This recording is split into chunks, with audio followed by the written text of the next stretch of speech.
Ораза кезінде ағзаға зиян тимеу үшін қалай тамақтанған дұрыс? Ең бірінші мен ауызды сумен немесе құрмамен ашып алғаннан кейін 15-20 минуттан кейін ғана тамақ жейіңіз. Одан кейін тамақты асықпай жеген дұрыс.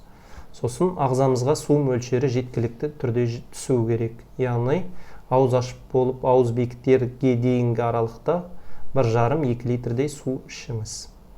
Ыстық тамақтан бастан бұрын салат жеп алғаныңыз дұрыс. Салаттардың құрамында клетчатка болғандықтан кейін олар ағзаны тазартуға көмектеседі. Ораза айы тек тамақтан тыйылу ғана емес, ол өз-өзіңді ретке келтіру, тәртіпке келтіру айы болады. Сондықтан ауыз бекіттерде қандай тамақ жеу керегін білгіңіз келсе, комментарияға жаза кетіңіздер. Оразаларыңыз қабыл болсын. Медициналық құнды ақпараттарды жіберіп алмау үшін